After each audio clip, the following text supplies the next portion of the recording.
Hey everyone, welcome back to the Energy Blueprint podcast. I'm your host, Ari Witten, and today I have with me for the, I believe, fourth time. I think we're setting new records. My good friend, Dr. Alan Christianson, who is a New York Times bestselling author and naturopathic medical doctor who specializes in natural endocrinology.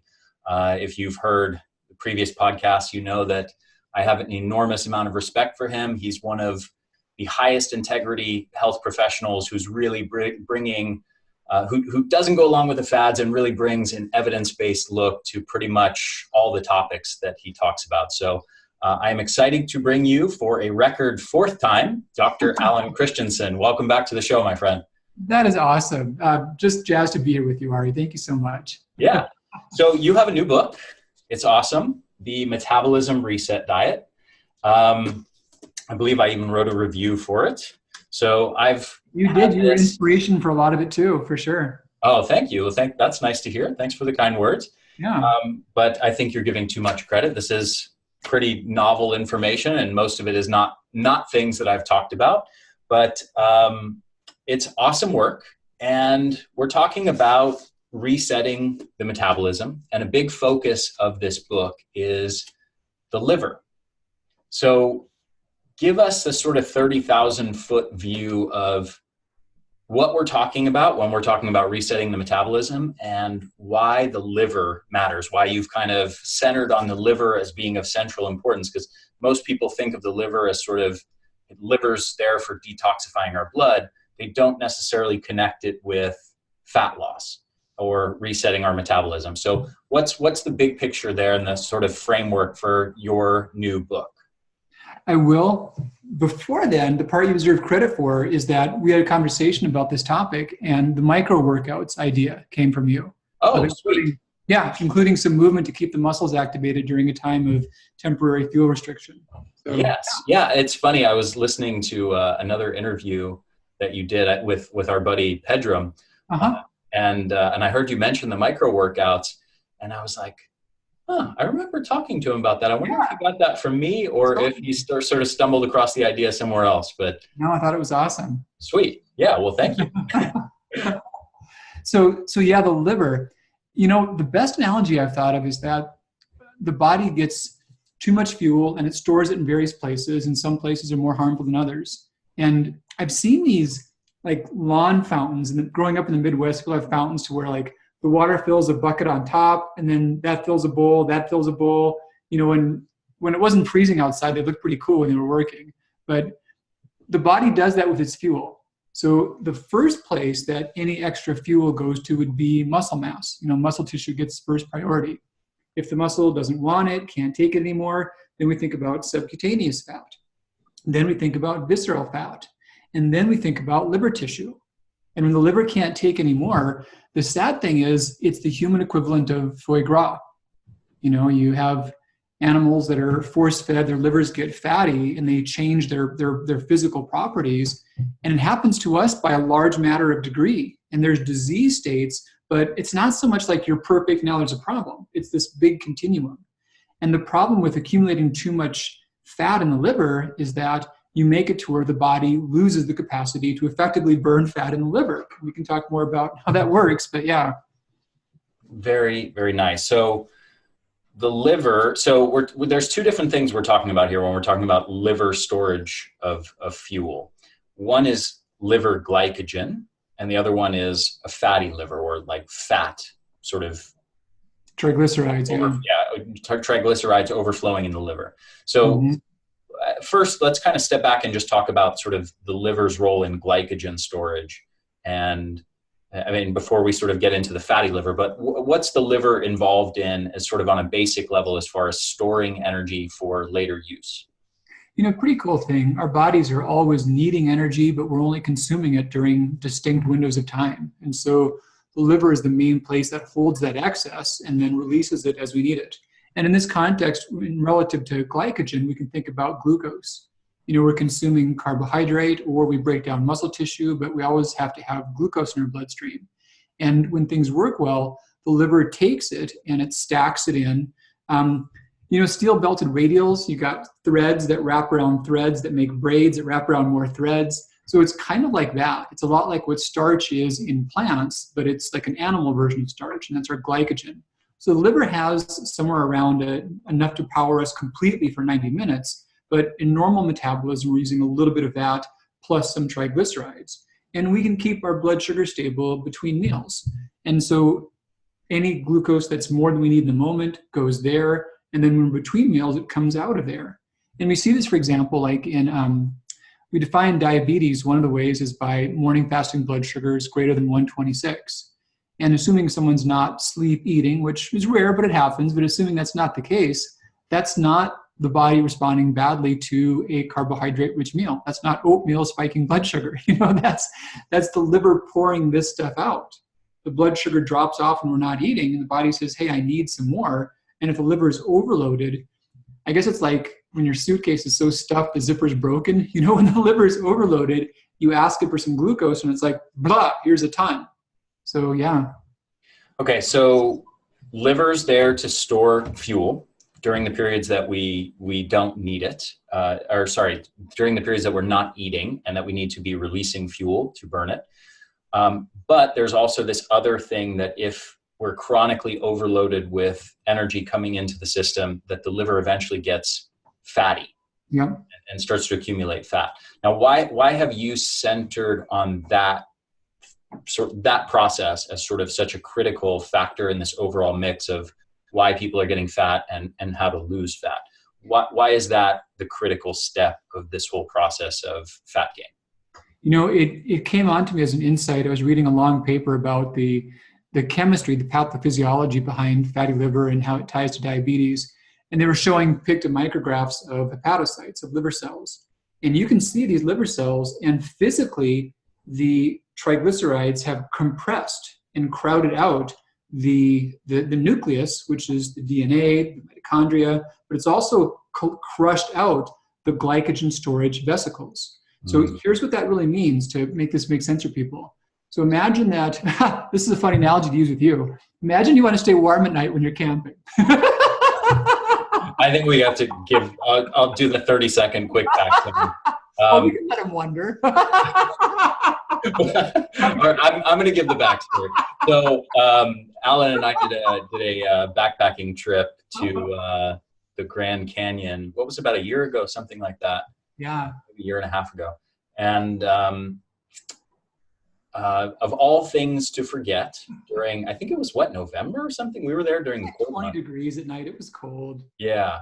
Of all things to forget, I forgot my sleeping bag. So we ended up having to rig. I was sleeping in my clothing, just like all the clothing that I had packed, and then one of your the sort of life-saving, what do they call them? The liners, the sleeping bag liner. The liner, yeah. Liners. And we just like whatever stuff we got. That's right. It was the liner, and then one of those sort of life-saving things for those like reflective. Space blanket. Space blanket. There you go. Yeah.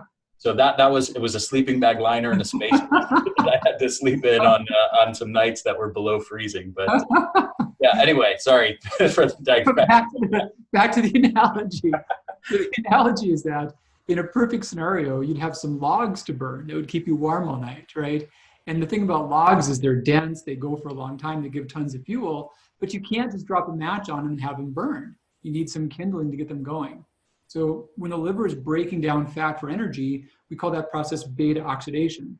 And beta oxidation is burning the triglyceride as logs, but using glycogen as kindling. So in this compression state and all this overflow of triglyceride, there's not enough glycogen to spark up the logs. So that's how it gets stuck. So the paradox is the body is deficit of energy, but there's this overload of fuel that it can't tap into. And there still are times to where, you know, every time we have a meal, in that moment, we've got more fuel than we need. So even if we're not consuming more than we need for the day, in that moment, we don't eat all of it right then and there. So each little feeding time, fuel can come in because you can almost always make more triglyceride, but you can't get it out. So it becomes a one-way thing. And even though your total food intake may not be in excess of what your day's needs are, because each feeding window, you can't retrieve as much as went in, this thing keeps on cycling. Mm-hmm. And in the process, we accumulate body fat. And body fat and the whole overflowing buckets, the final stage of this is bizarre, but I read some papers showing how the more inflammation that your visceral fat can make, the safer you are from the complications of overfuel. That's interesting. Why do you think? Well, so the inflammation is also part of a fibrinolytic response in which the visceral fat is growing new cells and expanding upon remodeling existing cells. So as long as you can gain more fat and keep it somewhere safer, it's not overloading liver cells. But that final bowl, when the visceral fat can't inflame and can't take on anymore, then we're seeing it overflow inside the liver and inside the organs. And that's when the whole pathology starts up. And probably also chronically into the bloodstream. Exactly. So when the liver gets all filled up, that's now the suitcase with a broken zipper, and you want to take out one sock, and the whole thing explodes all over there at your gate when you're trying to sneak the one thing out. And Okay, so this is a novel paradigm, I think, for most people. The typical paradigms that most people are going to be familiar with when it comes to talk of fat gain and fat loss are, the calories in, calories out model, which has been around for a long time. Everybody's pretty familiar with that model, even though most people don't understand the nuances of it. And then there was the idea that, hey, fat makes you fat. Fat is uniquely fattening.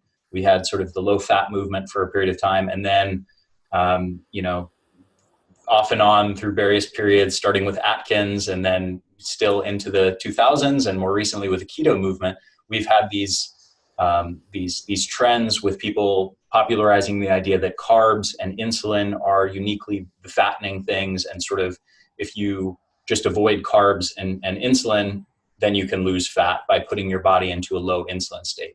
So how does your paradigm situate within those sort of contexts that most people will be familiar with?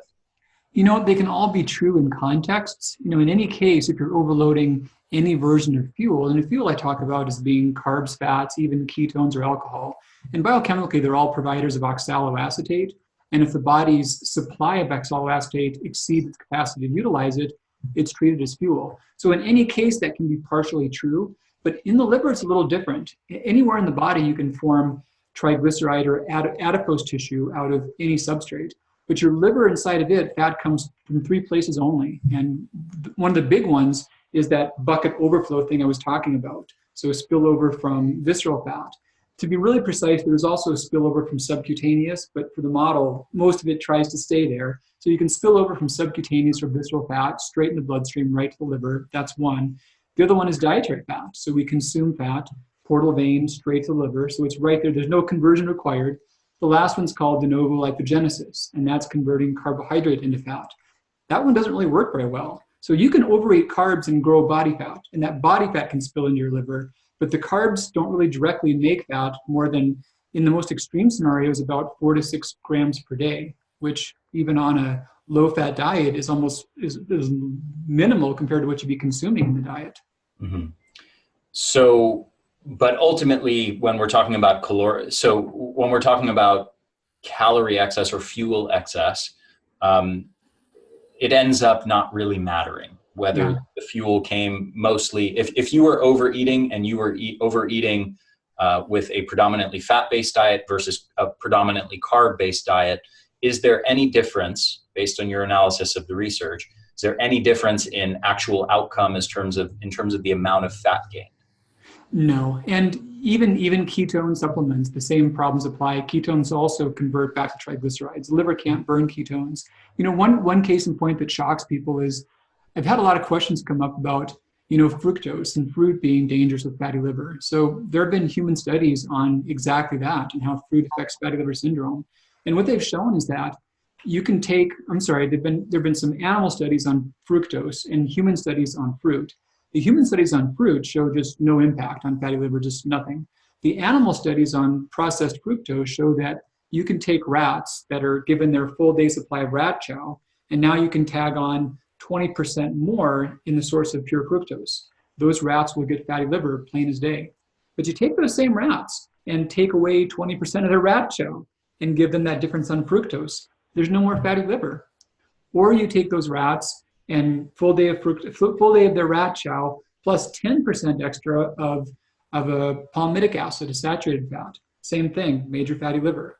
But it's only at that excess. It's not that there's any food that's inherently harmful for the liver. It's that the fuel overload is what causes all of this. Okay, so to rephrase that, basically everything becomes toxic when you're in a caloric excess. And it doesn't really matter whether the excess came from carbs or fats, or it doesn't really matter sort of whatever the macronutrient breakdown was. The calorie excess part is what makes whatever toxic. The term calorie, I always just hear so many people just shut down. And it's not always for reasons that have to be there, but in terms of practicalities, protein is lumped into the calorie bucket, but it does work differently in terms of its satiety effects, its effects upon liver function, on body composition. So that's why I'm always resisting the calorie term as much, because protein, resistant starch, fibers, they fall in the same rubric, but in terms of practical applications, they do play out differently. Mm-hmm. But overall, when there's too much of stuff, that's when it goes wrong. So right. Great summary. Okay, so I know you're trying to avoid the word calorie. However, it's a great word. I just want to throw that nuance. No. I totally agree with why you're doing it, because the sort of the calories in, calories out paradigm has been contaminated with a lot of people who have tried to present very magical, mystical fat loss solutions and have said, basically something to the effect that the sort of traditional marketing approach is like, hey, if you've tried to lose weight and, by just restricting your calorie intake and burning more calories and it hasn't worked out, that's because calories don't really matter. The model's broken, right? Really, it's this other thing, okay? And there's been lots and lots of variations of that theme. Just to be clear, and I know you're preferring the word fuel, but just to be clear, do you think calories matter? Or I'll just state it. I was trying to find a more nuanced way of stating it, but I'll just state it very directly. Do you think that calories matter, or that it's just the hormonal state that the body's in that matters? Oh no, in terms of scale weight, they matter completely. And the thing is that people have often made straw man arguments against calories, saying things like, you can perfectly predict your calorie needs, you can perfectly measure the calorie needs, calorie counting is the best way to go for most people, and none of those things are true, and foods don't always have what they have labeled in terms of their calorie content. There's all sorts of vagrancies that are completely valid. But I think a lot about the idea of scale weight versus long-term waste reduction. And that's where if it's only calories, you can always achieve the scale goal. But if you think more about fuel and protein as being distinct things, fuel, protein, RS, fibers, then you have better success on the waste loss, on the lasting reduction of body waste. And that's more what I'm shooting for. Okay, so what is the distinction there, to make that even more clear to people? The distinction is between pounds of weight loss on the scale versus actual fat loss, which is what we're really after. And so why does, specifically, I understand what you're getting at, but just specifically kind of spell it out. Why does just talking about things in terms of calories and assuming that all forms of calories are equal calories, why does that lead to problems when it comes to this distinction between weight loss versus fat loss? Well, a pitfall, if someone is solely focusing upon calories, they may be dropping a lot of lean body masses or losing body weight. And that's easy to do that's the thing, is that your fuel requirements, your body's intake of energy sources, the carbs and the fats primarily, you can skimp on that. You can compromise on it, and you can be flexible with it. But your protein needs, you can skimp on those too, but you're going to make up for that with your muscle tissue. Your body still needs it on a given day. And how you compensate for that is just non-negotiable. And the drawback is, when you are surrendering muscle tissue to keep meeting that need, your scale weight may go down, but you won't be in a healthier place. And you're getting set up to have this whole rebound event occur afterward. Mm-hmm. Interesting. So when it comes to losing fat and reprogramming our metabolism, this book is, after all, called Metabolism Reset. One of the things that you talk about a lot is metabolic flexibility. Yeah. So what is that, and how does that figure into all of these things that we've been talking about so far? You know, a funny thing happens when you write a book. It takes about 2 years before your concept gets out. And I had this happen with the last book where I had the idea about carb cycling. By the time the book came out, it was being used in a different context. And that happened to this one too. So a lot of folks talk about metabolic flexibility now in terms of being able to freely burn fats or carbs. And cool idea, but I was talking more about having some latitude. By latitude, there's never a day in which we exactly mirror our fuel requirements to our food intake. And the healthier we are, the more we have safe places to hold on to that, like the muscle tissue, and safely store that in the liver for later use. And that's a flexible metabolism. You know, your body can have some overage and not have bad consequences in terms of weight or blood sugar or inflammation. And you can also have some underage on some day and not have your energy tank.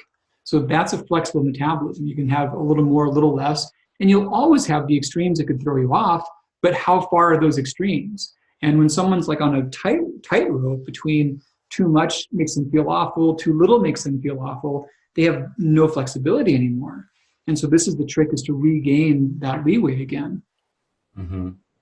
So that we are able to maintain stable energy levels and also just fuel burning sort of stability during the times we're eating or not eating. The most exciting feedback I get from the program, there's two that light me up the most. And one of them is, I've done this now, months have gone by, and what's happened is that what I did before, the reasonably healthy diet I did before, now is able to maintain my weight, whereas before it would not. I would keep on going up. So that's what lights me up, is someone can change in a way to where they can do 80, 90% of things the way they know they should and have good results from that. Because everyone knows people that do maybe 60% of what they should and seem to get better results. So that's a trick, is how can you make it to where your body can make up that difference again? Yeah. So when it comes to sort of fixing our liver's function and rebuilding in this metabolic flexibility, what are some of the practical steps that people can take in that direction? So I did a 28-day program. We did some trials on that, and we really pulled it down to keeping a low amount of fuel, having an adequate amount of protein, having it not require a lot of thought processes or decisions, and then also using some food categories that uniquely support various liver pathways. And the funny thing is that as important as it is to lose organ fat and visceral fat, it's also a big stressor on the body. And it's easy to have that create a large load of uric acid or purines or other metabolites that are a stress on the system. So I wanted it to work in ways to where it wasn't traumatic and it was not apt to cause symptoms or complications, and people could have just lasting results from that. Mm-hmm. Interesting. So what can you talk about a little bit of when we're talking about a low fuel diet, how do we accomplish that? Is that a matter of calorie counting, or are you modulating which foods people can eat? Are you saying, hey, eat this percentage of your diet as fats and this percentage as carbs, or keep carbs under 100 grams a day, or keep fat under 100 grams a day, or something like that? What's sort of the method that you take to reduce fuel intake? So the program, I set it up to where there's one evening meal, and I give parameters on, here's what you want for a lean protein, here's some good options, here's amounts, here's what you want for healthy carbs, here's good fats, here's lots of veggies to have tons of, and all those things. Here's some good examples of that, here's amounts. So someone can certainly assemble as they wish, and we made a lot of awesome recipes. You can just do the recipes and call it good. So that's the evening meal. And then there's breakfast and lunch. And the simplest iteration of that is you make up a giant shake for breakfast, make twice as what you need, have half of that for lunch. And here's what you want to go into that. And the cool thing about the shakes is that they're an easy way to get good amounts of protein without a lot of extra carbs or fats, and also easy and automated. And then the last thing we included was, if, especially during the first few days of phasing into this, you're feeling too hungry, you're munchy or something, here's some great ways you can make unlimited snacks out of raw or cooked vegetables to fill in those gaps. So yeah, we gave quantities and foods to choose from for all those meals, and recipes people can just follow. So not so much, weigh or measure grams or count calories, but yeah, just this for breakfast and lunch and do dinner like that. Gotcha. Is there any specific macronutrient ratio that you're asking people to adhere to, like as far as the carb to fat ratio? Do you favor a low carb approach or a moderate carb approach or a higher fat, lower fat approach? And sort of along with that question, what is your take on the popularity of the keto movement right now? So the first one, I'm not so much saying you've got to track macros or be at a certain target. If someone is on the program following it per the guidelines, they'll end up at probably about 35% protein calories and about 40 to 45% carb and the remainder from fat. It'll come somewhere close to that, but there's some leeway of several percentage points by each of those. And the keto one, it's the kind of thing to where at the way it's talked about, to where this is how your body burns fat. If you eat fat, you burn fat. A lot of those tropes seem to be intuitive, but it's just not how biochemistry works. It's really the antithesis. I talked before about the logs we got on our camping thing, but the logs and the kindling, and the beta oxidation. So the antithesis of that is ketogenesis. When you cannot run beta oxidation, you're making all that stuff into ketones. The analogy I've thought of with that is the problem, say you're filling your car and the pump doesn't stop, the gas is overflowing, and this is like the liver with too much fuel.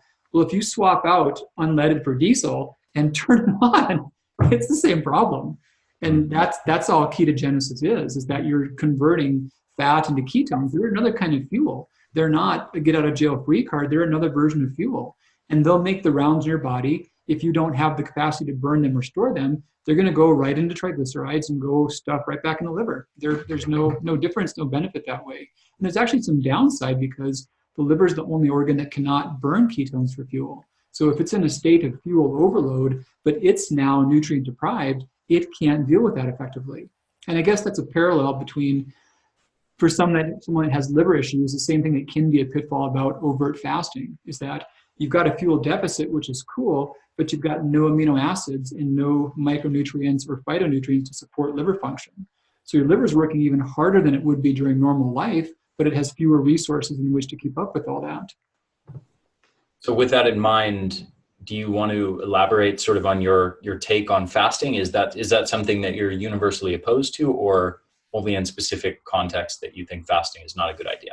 Well, if someone's goal is really weight loss, if they're somewhere in this continuum of fatty liver, liver congestion, there's a good chance that being counterproductive for them. You still require amino acids, so your body has to borrow from lean body mass for that. In terms of it being something that there's hypothesis about longevity changes, we'll see. I haven't really seen data that's maybe compelled me to think that there's long-term benefits that way. There might be. We've got some short-term metrics. There's also ideas about psychological, spiritual benefits that are, I think, really strong and very culturally based and historically based. But yeah, for someone who's had this whole overload issue, it could go the wrong way for them. Mm-hmm. Interesting. So what about the role of glycogen depletion from the liver? And I'll sort of explain my thinking on this topic, and you can tell me whether you agree or you think something different. But the way I look at it is, if you look at sort of the standard American diet eating, non-health conscious person who's sedentary, eating lots of junk food, is obese, they're in a state of constant glycogen fullness, basically. And, arguably they're going to get to a point where the liver becomes fatty and then it's actually crowding out the glycogen. But let's just imagine that they're in a scenario that their liver still has the capacity to store glycogen. They're chronically basically full on glycogen.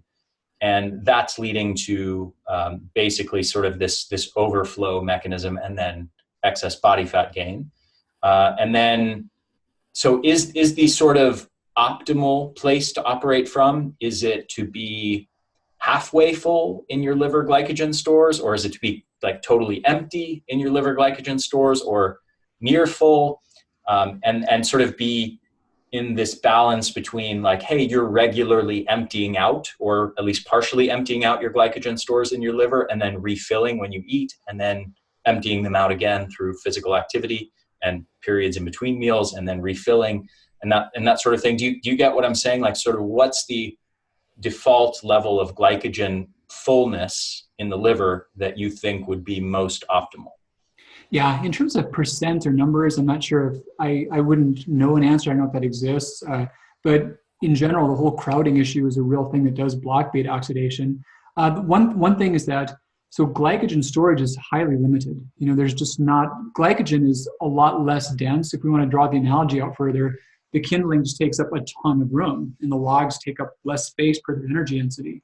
So there's very little limit. A healthy liver is probably somewhere around 1 to 2% triglycerides by weight.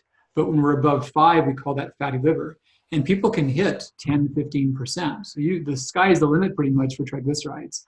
But glycogen, we've got the capacity to store around, I'm trying to get my numbers correct here. It's about, if I remember correctly, 200-300 grams, and that's about it.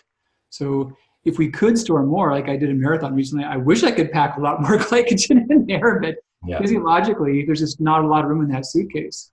And the average person in that continuum, their problem is a deficit of that. I think for general health, all the points are well taken, that it'd be great to load and unload that and have long exercise here and there.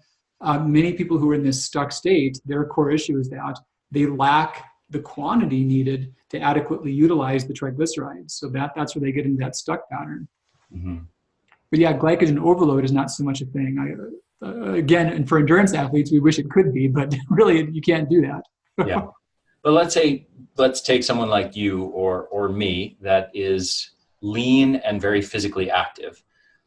If you could if you had X-ray vision into our livers over the course of the day, what's going on with the glycogen status of our liver? For sure, it's ebbing and flowing. Yeah, between meals, after meals, assuming someone's consuming carbohydrate, you're always replenishing and drawing out. And there's the glycogen in the liver. There's a lot of parallel between that and skeletal muscle glycogen, and then circulating blood glycogen. It does take some time. You'll often utilize what's in the muscles first. And so it may be a bit of more activity before you do start significantly tapping into your stores. But for sure, with long, hard bouts of effort, you can dwindle them down pretty significantly. Mm-hmm. Interesting. So I want to zoom back out for a moment and talk about some of the factors that are leading to this overflow process, this sort of fuel overload in the first place. So how do you conceptualize that? Why, and maybe I'll phrase this differently, why have there been obesity epidemics in the modern world, in specifically westernized countries, as soon as they adopt a more modern way of life and a more modern westernized diet? What are the factors? So previously we talked about this sort of overload of fuels, but what's driving that overconsumption of fuel in the first place? Yeah, so two separate things. So how it works mechanistically is different from the factors behind it. And the factors behind it are many. And I think some things we can clearly state is that it's not solely genetics, it's not solely behavioral, it's not solely food. I've even seen data arguing that processed food is not a perfect predictor. Areas that have more processed food don't always have the same parallels in obesity. So I don't think we have clear answers on all of that yet. There's talk about infectious vectors being variables as well. There's talk about correlations with work schedules, like people being on shift work, and globalization being a big instigator when the peak came up. But yeah, something hit us in the mid 80s, and there's talk about obesogenic chemicals that are changing epigenetic expression. And I think there's few of these things that one could ignore as being ultimate drivers of that. But willpower is not a good explanation. We didn't suddenly lose that in one fell swoop in New Year's Eve 1984. That doesn't seem very plausible. Yeah, I mean, the cause of the obesity epidemic wasn't that all of our ancestors have been counting calories from memorial, and then back in 1970 we all stopped counting calories, right? Yeah, that's not a likely hypothesis. Yeah. But in terms of how it plays out, I guess there's three ways I think of that. One of which is that there's just a plain old fuel excess. And the other one is that, back to that bucket analogy, the buckets can be bigger or smaller, and they can be more or less receptive. So a big variable there is the muscle mass. The more space there is, the more receptive it is, the hungrier it is. That's a positive variable, making the body have more ways to dispose of fuel and utilize it safely. Mm-hmm. And then the third part is down at a molecular level is that pilot light on. And there we think about things like the endoplasmic reticulum, the mitochondrial function, the micronutrient status, the obesogenic chemicals we're exposed to, and then also things like the HPA axis. And that one I would argue doesn't affect so much the total fuel status, but it does certainly affect allocation. There's data arguing that if your HPA axis is dysregulated, you'll convert, and this is your liver's thing too, your liver will actively convert more weak cortisone into more strong cortisol. And that will prioritize fuel being redirected away from muscle mass down towards visceral fat. Mm-hmm. So it's still the same thermodynamics, the same grams you're working with, but body composition can change from that. So yeah, fuel available, fuel utilization, and then how well fuel is being burned are the main three variables that can work together in some combination. Right. You mentioned in passing earlier insulin resistance. It is a common conception among a lot of people that insulin resistance is just caused by the body producing lots of insulin regularly and having insulin spikes from eating carbohydrates. Sort of the thinking is often carbs boost insulin. If you boost insulin a lot, then you get insulin resistance. And then fat grows. Right. So what is your take on the real causes of insulin resistance? It's fascinating stuff. And some of the short perspectives are that insulin is really a symptom and the resistance is a safety mechanism. I think for that one that you've got I can see Sky Harbor Airport, and if there was a busy day and the planes couldn't land, the traffic control would have them stay in a pattern above the airport. And all insulin resistance is your body saying, look, these cells don't need more fuel right now. Let's keep that in play. And yes, it's harmful to have all these fuel substrates, the glucose, the ketones, the triglycerides. It's harmful to have those above parameters in circulation. It'd be worse to have them go inside the cells and fry the machinery and make things just break down. So it's a protective mechanism. A couple of wild things that I've seen too, back to the model you put up. The old thought was really just that we would mind our own business, but if we were haphazard enough to eat oatmeal in the morning, we would spike our blood sugar, that would form fat, that would make insulin resistance, and enough times we would get sick. And what we've learned now is that the body doesn't need insulin to uptake glucose. It may make the process a little easier, but it works just fine without it. And they've done this in animal studies. You can take animals and have no insulin whatsoever. And unless their liver is going to over-respond to a compound called glucagon, which is like the opposite signal, unless their liver over-responds to glucagon, animals with no insulin don't have high blood sugar. They have no diabetes at all. Mm-hmm. So what we've seen too along those lines, we used to think that, your blood sugar after meal. I talked before about how morning blood sugar was your liver leaking it out. Well, we always thought that after a meal, you would eat carbs, good or bad carbs, and you would spike your sugar, and that's why your sugar was high. Now, in research, they can differentiate the sugar that your liver made from the sugar that came from your diet. The idea is that even good carbs contain glucose, they spike the blood sugar. So what they've shown is that in people that are in the diabetes continuum, probably upwards of 80-85%, this is called postprandial hyperglycemia. The bulk of their blood sugar elevations after a meal don't come from the meal. Some of it does, but the bulk of it is what the body itself is making. So all those old models, they seem really simple and intuitive, but the body often just defies what makes sense at a first glance. So 2 questions. First, why is the body making lots of sugar after eating? Mm-hmm. So this is the same thing. You've got more fuel coming in, and the liver's like, seriously, where am I going to put this? All right, I got to drop some ballast. I got to throw this out in some way to try to make room, and it throws a lot out. So it's throwing off its stored glucose or glycogen in favor of taking in the new surge? Well, and when you look closely, there's also triglyceride elevations as well, and they parallel that. And if you were to completely starve all carbohydrate intake, you can still see glucose elevations, but you'll also see more triglyceride elevations. So they're just different fuel types. And they're both signs they're being fuel overload, and they're both harmful when they're outside of their desired ranges in the bloodstream. Gotcha. So having said that, it's not just consuming carbs that's causing insulin resistance. What is the sort of, how do you conceptualize the top cause or the top 3 causes of insulin resistance? It's ultimately fuel overload. It's the body intentionally restricting the influx of substrate across the cell membrane for a good reason. The body has so many ways that it regulates energy balance, and this is just one of those tools. Gotcha.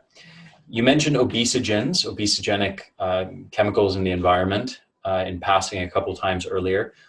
What is your take on how that fits into this model of fuel overload? And I guess that's a two-part question. One is, do you believe that obesogens are a contributor to fat gain? And the second part is, what's the mechanism and how does it relate to the concepts you've explained so far as fuel overload? But I love that you said fat gain and not weight gain, because weight gain would have been a hard one. Because thermodynamics, you need more building blocks to have more mass. It's got to come from somewhere. But in terms of fat gain, I mentioned before briefly about the idea of stress hormones causing a repartitioning of fuel to where fuel goes to some places more than others. There's data saying that chemicals, I've seen data about BPA and also lead, they can shift the liver's regulation of cortisol to cortisone. A big picture concept is that your glands, the same way that our energy needs our energy intake never perfectly parallels our immediate energy needs. Our liver sorts all that out. It's the same way for hormones. Your adrenals, your thyroid, by and large, they make a lot more hormone than you ever need, and most of it's made in inactive states, and it's often made at random pulses throughout the day. But your liver is holding a lot of that and converting them into the more active states, and doing so per what your needs are, like in that moment. And chemicals can disrupt that. So there's good data saying that there's an enzyme called 11-beta-hydroxysteroid dehydrogenase that shifts weak cortisone to strong cortisol. And you can leave that enzyme stuck in the on mode when you've got a lot of lead circulating in your body, or if you've got a lot of plastic byproduct in your system. So that's one way that it can be a factor. And then by having excess cortisol in the system, that's going to contribute to fat storage. Yep, that'll repartition the fuel towards visceral fat and away from skeletal muscle. So long-term, that can affect the body composition and the fat storage. Right. And is the primary mechanism through insulin resistance there, or? It's changing which tissues are more responsive to insulin, more sensitive, and which are more resistant to it. Gotcha. Excellent. I want to cover nuances of calories because this is a point that you emphasize in your book and that we talked about briefly earlier.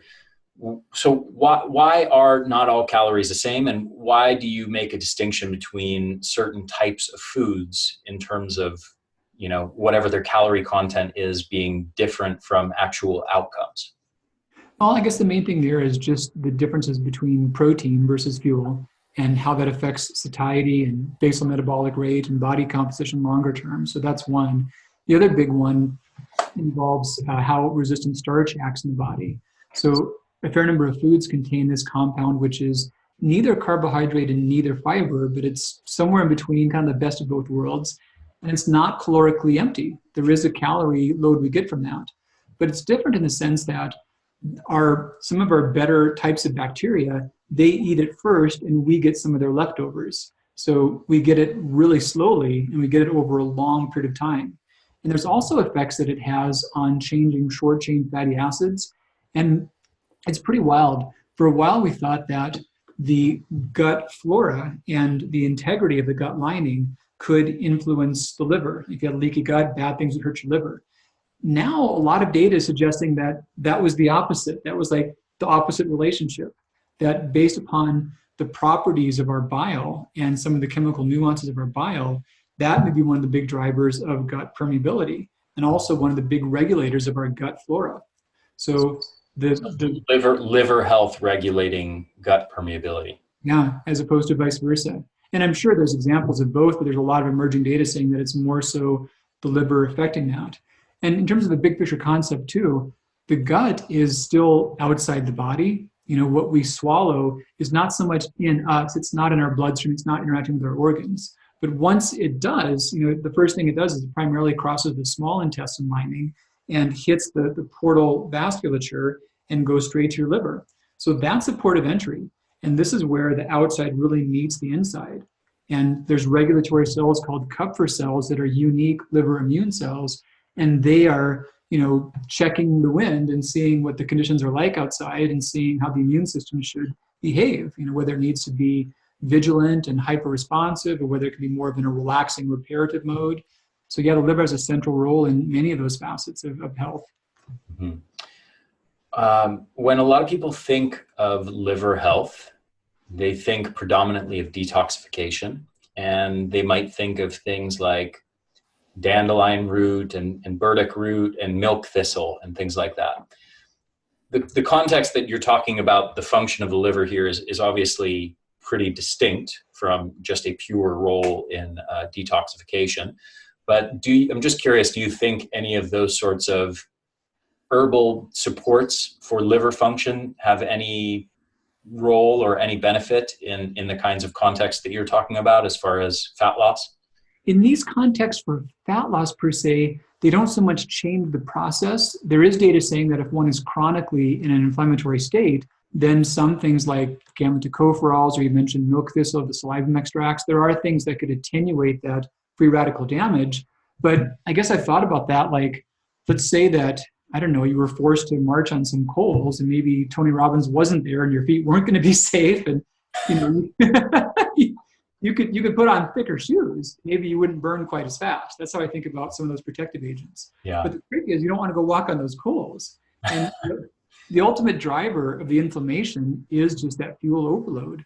And it's bizarre because I really had a chance to get a sense of what are the relative effects of various inflammatory causes, whether it's chronic infections or autoimmunity or whatever. And seriously, the biggest driver is the whole fuel overload. Once that's there, then the body is in this pro-inflammatory state. The adipokines are amongst the biggest drivers of that. So these things certainly are fine. They're fun things to throw in the diet. They're nice foods. And yeah, if you're walking on coals, thick shoes be nice, but you could just not walk on coals. And that's the idea of like getting the junk out. Gotcha. I have a couple more questions for you. One is the distinction between fat loss, fast fat loss, and slow fat loss.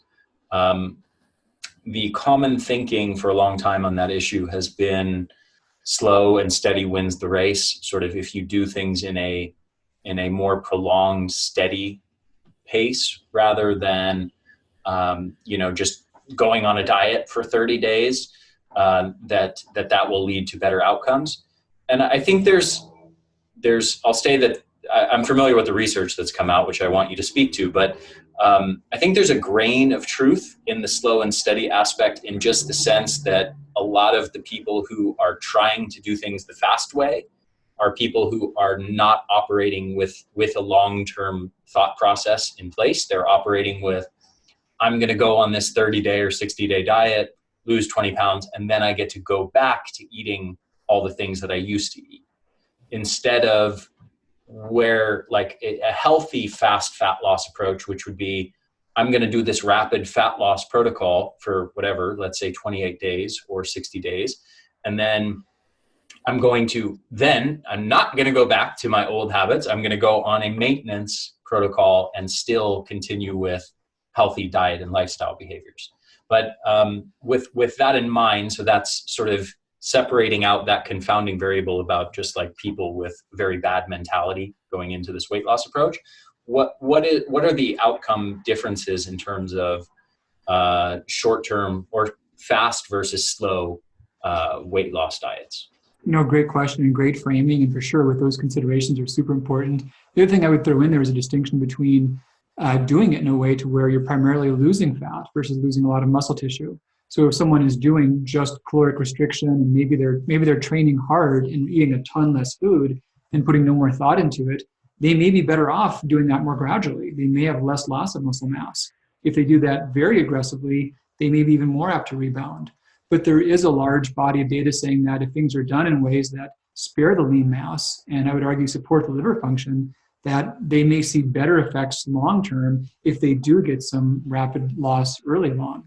Mm-hmm. And a cool way someone can see when it's working well too is the proportionality between waist loss and weight loss. A lot of data suggests that adults, women may have between 6 to 10 pounds of weight loss per pound of waist loss.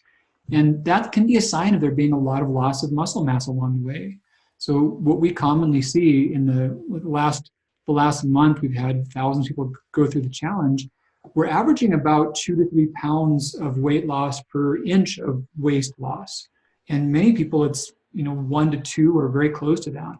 So that's exciting when someone's saying, hey, I'm only down 7 pounds, or I'm down 3.5 inches. I'm like, that's awesome. You're a healthier person now from that. So this protocol is a 28-day protocol. Mm-hmm. What do you recommend for people after that? How do you transition them into a sustainable approach that's going to keep the fat off? That part I talk a fair amount about. It's not too complicated or too counterintuitive. I really believe that when someone has a successful transition, their body can take care of a lot of that. So I encourage them to really regain a high amount of healthy exercise and do it in a way to where they've got time off, they're recovering, they're mixing it up. Also, I encourage a lot of straightforward stuff, unprocessed foods. One thing that I think is distinct is I put a lot of thought into types of fibers, like 17 types of fibers.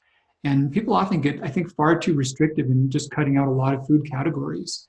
And there's negative pitfalls in micronutrient status, but also in microbiome from that. So consuming a broader variety of foods, getting a better sense about their own levels of satiety, still maintaining healthy protein intakes, still putting a lot of emphasis on resistant starch. But I didn't get too micromanaging on the maintenance, because I do think with some broad stroke ideas and with a healthy restart at their systems, that they can do well from that. Yeah. Another question: what do you have any thoughts on people who are addicted to processed foods or addicted to sugar and are binge eaters? Have you found that they do well with this approach, or that they have problems with it? Do you have any unique tips for that sort of segment of the population? For sure. And definitely a distinct category.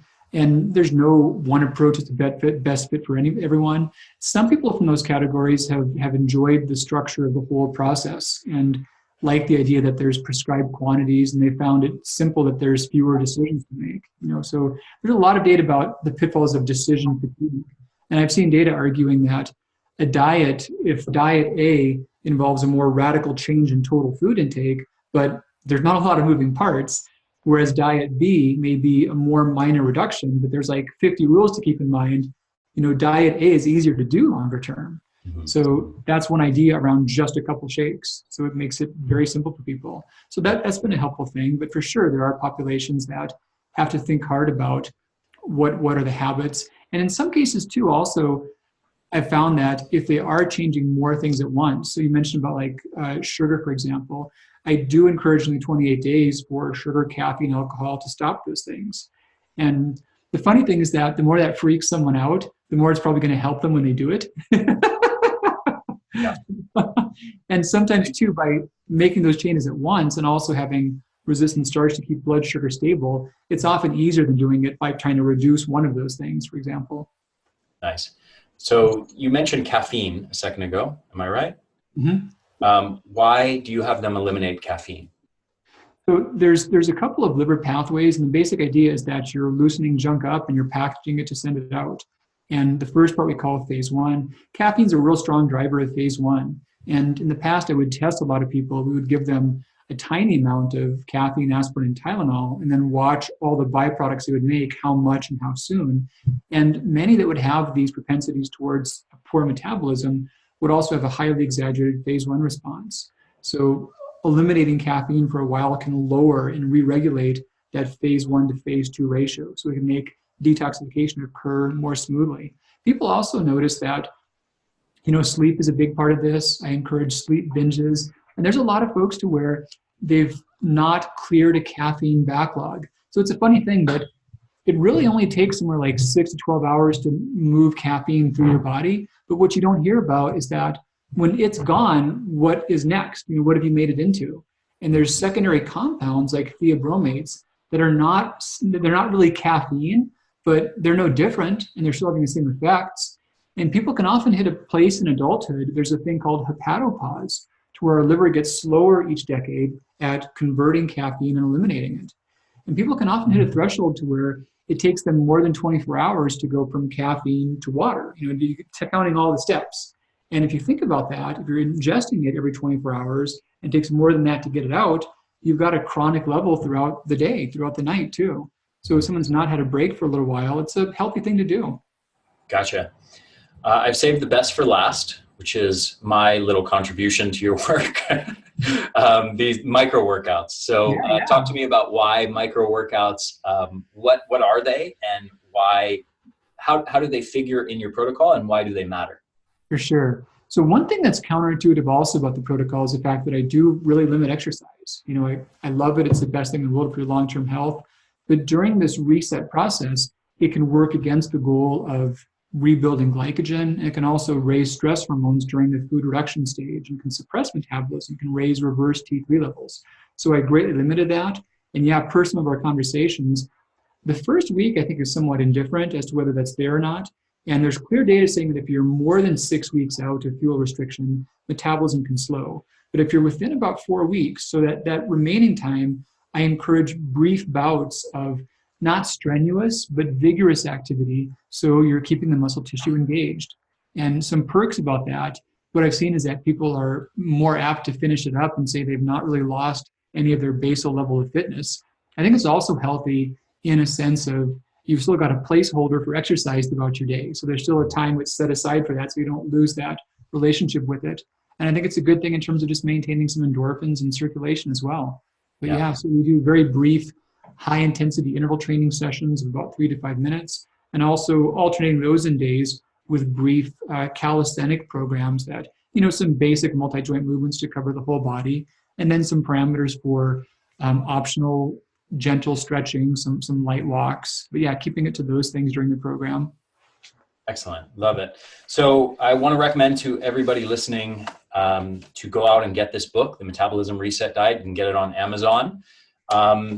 Dr. Christianson, what can people expect with this 28-day protocol? What kinds of results have you seen in the people going through your challenge, and what can people anticipate if they do this? You know, a couple of framing expectations I want to put out. Please do expect it to be a change, and please do expect it to be some ideas that are for a purpose and are not necessarily things that you need to do forever and not even intended to do forever. And please do expect the first couple of days can be a transition. You can be hungry, it can be difficult, you know, no bones about that. I've worked hard to make it pretty smooth and easy, but it does take some effort for that transition part. Most find that after those first few days, they've got some momentum going. It's pretty automated. They've often noticed that cravings and hunger are pretty manageable and smooth for them. Some of the things the first iteration of this was for reversing diabetes. So we totally expect to see blood sugar improvement. That's common. Cholesterol, triglycerides.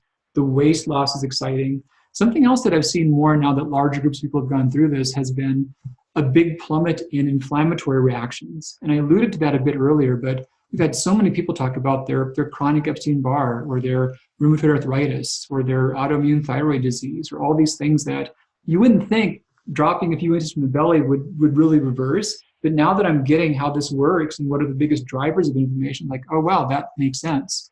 So yeah, just some awesome changes like that. Yeah, beautiful.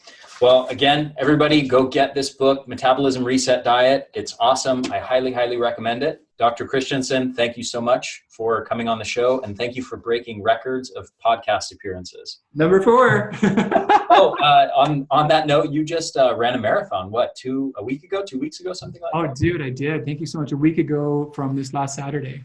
Nice. Yeah. And you did it, in close to 3 hours? 3:15. Yeah. Wow. Amazing. Yeah. That's like something like 3 hours faster than I could have done it, because I would have just stopped after mile 2.